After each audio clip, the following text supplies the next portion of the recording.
Hi, I'm Craig Dumont with PentecostalPastor.com, and I've been blessed to have been able to attend the International Fellowship of Christian Assembly. I guess it's your General Assembly, is that what it Yes, is? Christian And, Assembly.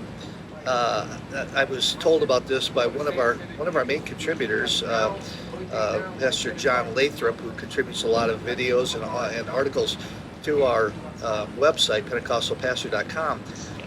But someone that he had introduced me to, at least by email, prior to today, was Pastor John King. I should say retired Pastor John King, who is also a prolific author and a teacher. And I have talked to Pastor King about putting together a teaching series on the Beatitudes, because that's where his heart is and where he's written a lot about. And so he's with me today, taking a little bit of time out. We're just sitting out here, a little bit better than Paul Palma's interview yesterday. I did that. I made a mistake. I did that inside. And boy, it was loud in there. Well, this is nice. I hope Dr. Palma forgives me about that. But Pastor, first of all, just tell us a little bit about your background and kind of leading up to your ministry in IFCA, and where else you'd like to introduce us to today. Well, the background is kind of simple. I was basically raised in the Assemblies of God. Went to their college, which today is Valley Forge University.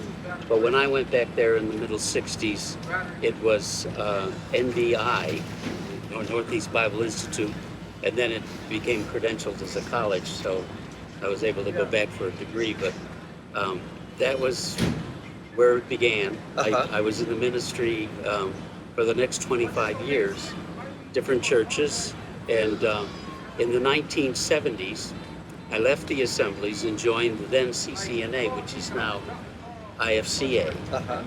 And so I've been with them since around 1975.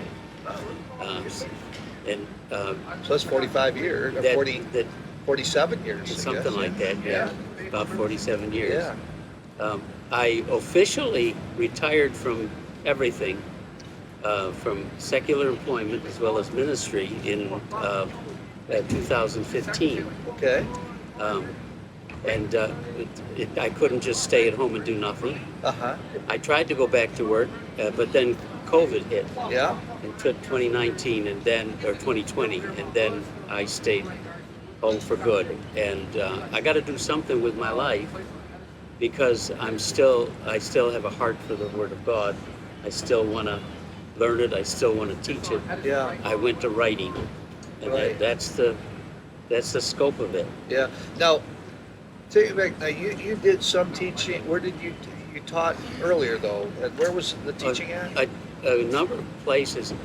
I first taught at a little Bible school in Western Pennsylvania, an Assembly of God Bible School. That's back in the early 70s. Yeah. Western Pennsylvania Bible Institute. And from there, I met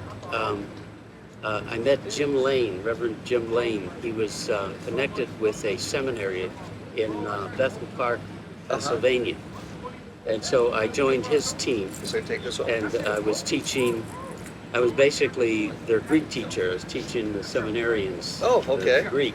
That's what I was doing there. And then I've always been involved in some aspect of teaching. To be blunt or frank, it helped me make a living. Yeah. I loved doing it. Yeah. But I would go almost like a circuit riding preacher. I would go from a Christian bookstore to a church. A group of people wanted to learn the story of Christ.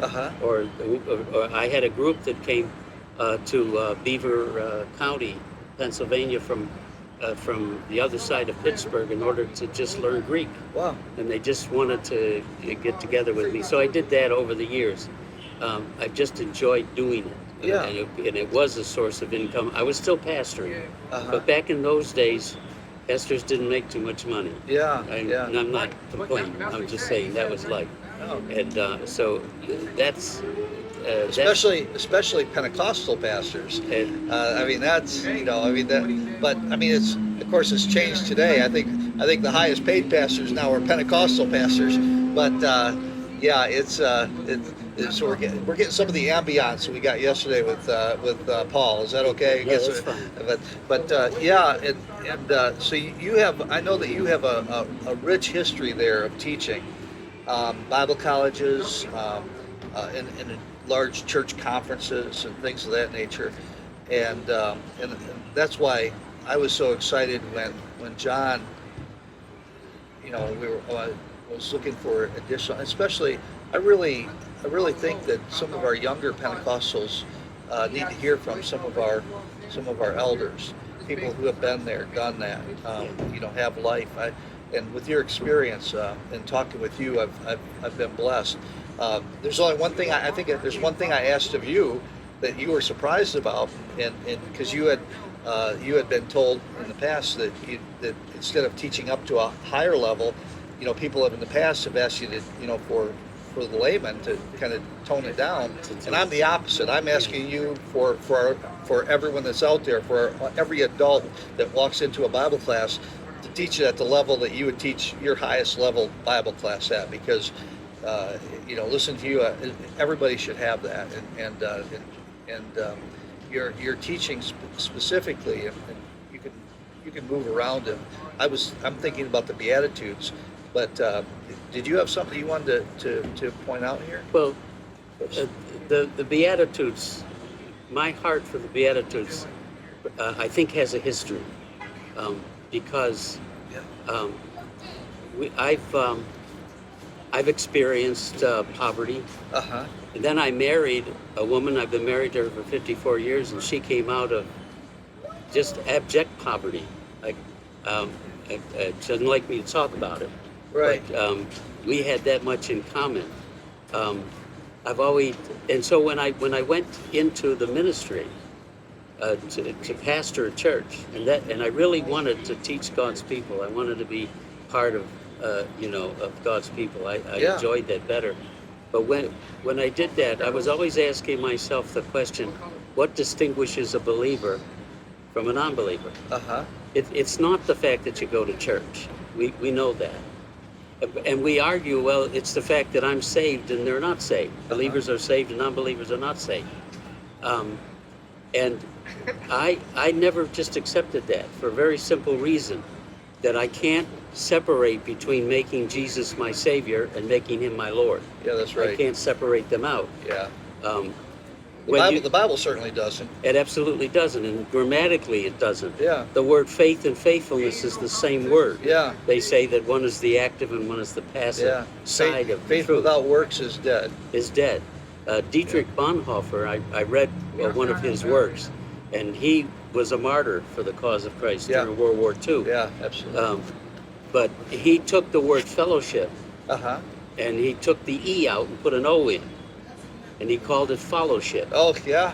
And I latch on to stuff like that because that is saying in just a word what I'm trying to say. And I said that to a friend of mine, and he says, "Oh, you misspelled this word." I said, "No, I didn't. Yeah. No, this is what we mean." You can't. We tend to do that. We separate out what God does for us and what God does through us. Uh-huh. And yet Romans 5:5 says He poured His love out into us, and He pours His love out into us, and it flows through us to others. Yeah. We can't separate the two. And of course, Jesus said to us, He says, "If you love me, you will keep my commandments." Absolutely. And there wasn't some squishiness about, I'll just do whatever I want. But He said, if you love me, if you're claiming that you're my disciple, then you're going to do what I say.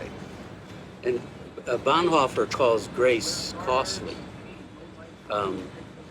Bishop Sheen once talked about the person who follows the Beatitudes. Yeah. Are asking God, the Lord is asking them to be crucified, to put themselves, stretch themselves on the cross. Yeah.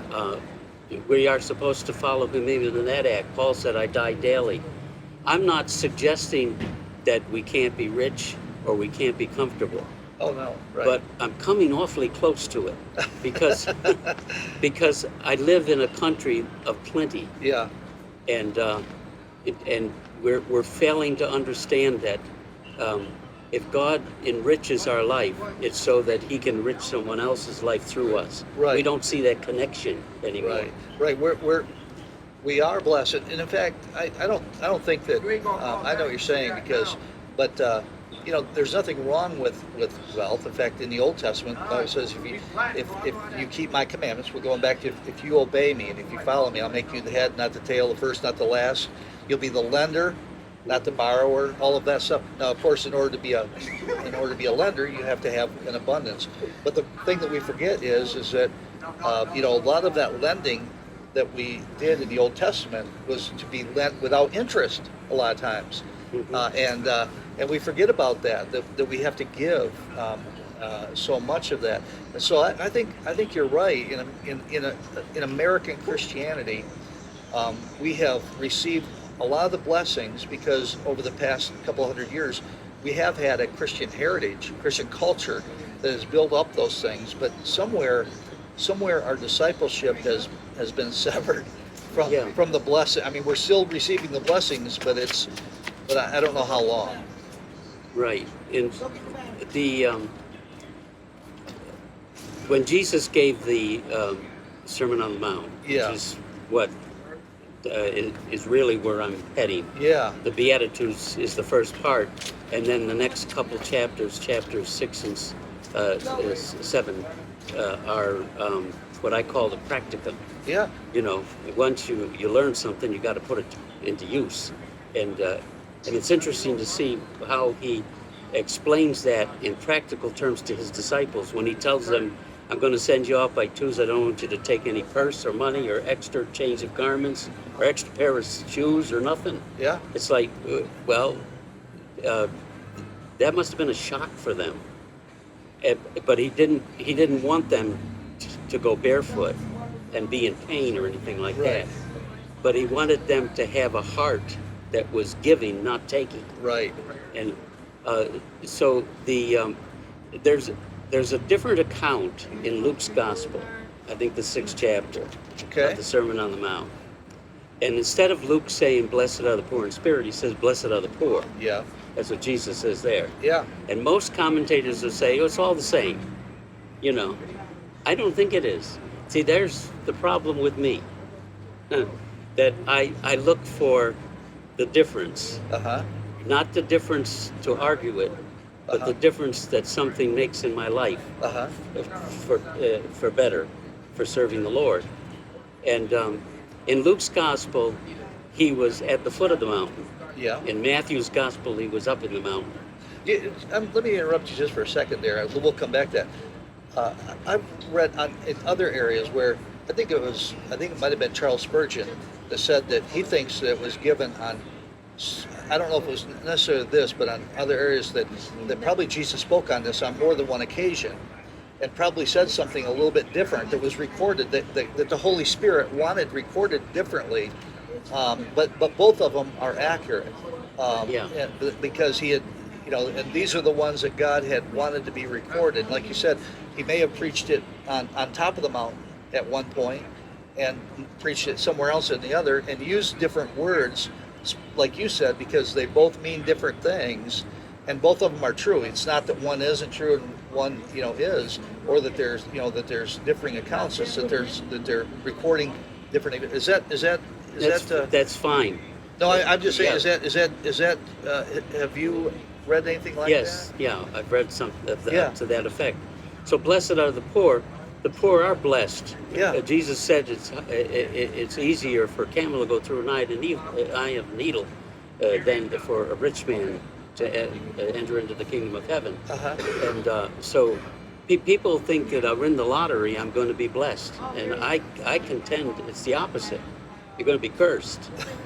Especially if you're a believer and now you're stuck with whether to serve mammon or God.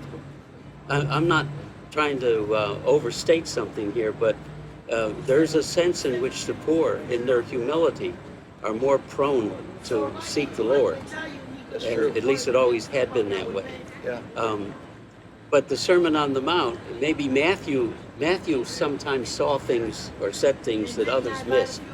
Um, Matthew saw Jesus healing the sick one day, and he said, and he remembered Isaiah's prophecy, "By his stripes we were healed. We are healed."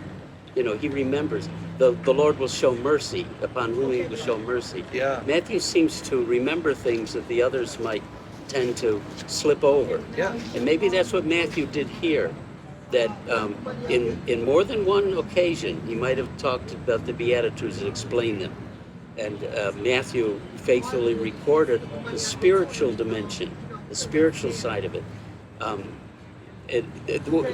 What I wanted to do here was, I know that all of this sounds crazy No. to a lot of people, Yeah. even Christians in America. Uh-huh. We probably have a lot of churchgoers that are so excited, you know, they go to church, they know they're going to hear the Bible, you know, and then somebody comes up and tells them that take up your cross and follow him, Yeah. and then explains it in such Christ-like details, Christ-centric details, that they're second-guessing whether they really want to be part of this train. Yeah. And so sometimes I like to just Well, a whole lot of them turned back from Christ when he said, didn't they? and you can't forget the verse. It's John 6:66. Yeah, okay. The 3 sixes. Yeah. You can't forget that verse. Yeah, there you go. That's what they did. I go down the Beatitudes and just kind of giving this an introduction that sounds reasonable. Uh-huh. It should sound reasonable to every Christian. So blessed are the poor in spirit. Lord, make me more conscious of your provision and less self-reliant. That's really where it's going. Blessed are they that mourn. I always wondered how that got in there. But Lord, make me more prayerful and less critical. There's where you're going. And what kind of Christian does not mourn for the lost? Yeah. We don't realize the blessing Right. that comes in tears. I mean, but anyways, and then I'll just go down these real quickly. Lord, make me more of a servant with a servant's heart and less entitled.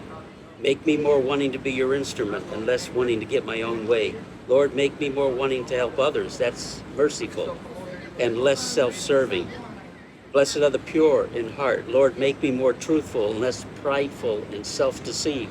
Yeah. Lord, make me more reconciled and united and less divisive. That's blessed are the peacemakers. I mean, that should make sense to someone.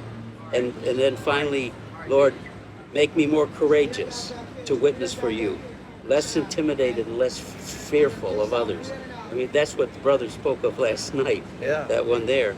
And then Lord, make me more I don't like know if we. Jesus. I don't know if we can do. Oh, make me more like Jesus. I don't know Yeah. if we can do this series. That's pretty radical stuff. I That's don't pretty know. radical stuff. And then the last one, Jesus ends this up by saying, rejoice, Yeah. be exceedingly glad. Lord, make me more joyful in serving you and less of a grumbler and a complainer. Yeah. I mean, and so then I put a note in my book, see, it's not so crazy. And it's not so crazy. But it is very Christ-like. Yeah. And only Jesus had it down perfect. Yeah. And in each one of those cases, there's Greek words, of course, that have to be looked at closely. You know, I just want to say it was. I don't know Greek. I've got a friend of mine named Gary DeMar. And he used to speak at our church. He was one of the popular speakers, and he used to get on my case all the time in a good way. Craig, you got to learn Greek. You got to learn Greek. I never did learn Greek. I never tried to learn Hebrew. But the other day, I just want to say, when you and I were having a conversation, just on the side somewhere, we were just talking, and you started to explain some of the Greek words in some other context that we were having there. And you said, I'm sorry that I'm doing that. And I'm like, no, that is just amazing. I really appreciate that. I got a lot out of that. I end up going to multiple translations because I don't know Greek, but the way that you, I don't remember right now what it was, or I wouldn't be able to say the Greek word anyway. But how you brought that out, it brought some. Oh, it was about. he's hush. Oh, yeah, we were When talking about peace peace be be still. still, hush, Yeah. stop the weather, and Yeah. and how a little bit of that, how that, kind of, there was no, there was, it just brought it more to life, I guess you'd say, the way that you explained what that meant. And Yes. I just appreciated that. And you're going to include some of that word study Oh, in the absolutely. Beatitudes. I can't help but do it. Yeah. It's just Yeah. been my life. Yeah. It doesn't mean that I'm smarter than anyone else, or I probably know far less Greek than the average pastor out there. That's fine. No, the and- average pastor was me. Okay. Well, I take And- that back. and There are pastors out there who will challenge, as I was pointing out in that illustration, some of my conclusions. But let's look closer. yeah. Let's look closer. One of my favorite words that's in here, blessed are the meek. The word meek, the praotetos, comes from a Greek word which means to be predisposed to obey. A friend, a fellow colleague of mine that taught at one of the schools I taught at, the Lord spoke to his heart one day and said, "I got to break you." And he said, he thought, if the Lord breaks me, I'm dead. And the Lord spoke to his heart, "I have to break you like a horse, so that you're compliant, so that when I pull you to the right or left, you go where I asked you to go." Wow. And that's meek. Yeah. And the opposite is wild. And I've often seen a lot of Christians that needed to be on a leash. Yeah. You know, they were mean. Yeah. And so that's the word meek, predisposed. Just begging Jesus, give me an instruction, I want to follow you. Otherwise, I'm going to stand here and do nothing. Yeah. And I've heard ministers basically say that. I had one teacher that I had in Bible college. He said he was going to go back into the mines. He's going to go back to where he worked before he went to school. He's going to go back home, and because he's seen God work in marvelous ways among in his culture, Yeah. where he was. And he says, "I'm just going to stay there till God calls me." In other words, I'm not going to do my thing. If I can't do his thing, I'm doing nothing. That's meek. That's the biblical word meek. We translated gentleness. You'll see it all over the place. It's one of the fruit of the Spirit. It's gentleness. And gentleness is not a bad word, but it doesn't say what I just said. Yeah. Well, and I didn't mean to. I'm No, looking at that's my okay. watch, and it's not because I'm trying to be that I'm disinterested. I'm done. No, it's not because of that. It's because we've got some meetings coming up, Yes. and I tried to get us out here a little bit ahead of time to do that. So I just want people to realize it wasn't because I was trying to cut you off here, but we're kind of a little bit on a timetable here. But I wanted people to have a chance to meet you. I'm going to try to put this up on Pentecostal Pastor, maybe send it out, let people know what's coming, and we're going to kind of work out the logistics of putting this teaching together here in the next little while. And I just want people to have a chance to meet Pastor John King. You have a website. If you want to get a little bit of insight into this, you have a website. We have a lot of stuff posted for free. In fact, you have a book on that that they could get, but you're gonna take it to a higher level than that. But what's the name of your website? It's just my name, www.johnhking.com. JohnHKing.com. Got to put the H in there, or you're going to get CNN's anchor. Well, we want the truth. We don't want fake news. So anyway, Pastor, I appreciate your time, and I don't know. You guys had a business meeting early today. I don't know if they voted you overseer or anything. No, they did not. No, which I didn't want to do. That's another story. Yeah. For another day. But that's fine. Anyway, I am just thankful. I've been thankful for your time that you've given me. I'm thankful that John directed me your way, and you guys have a great denomination. I have thoroughly enjoyed the people I've met here.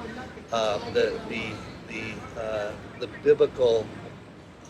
The commitment to a biblical, Pentecostal, effective lifestyle, just living has been so evident here. I'm thankful for that. The old timers were so committed to the Bible that when they read in Acts 15 that says, "No further things will we put on you," he told the Christians at Antioch. Yeah, And in there it said, "Abstain from blood." It says that, and they wouldn't eat blood pudding. I mean, they were so literal. You know, if it's in there, that's the old timers. That Yeah. goes back. yeah, But I love that spirit. Yeah. Even if they were wrong about their interpretation, Yeah. their heart was in the right place. And many of them were brilliant men, and that's what we have now. Yeah. These are brilliant saints of God. yeah. Anyway. I'm very thankful. Well, thank you, and thank you, everyone.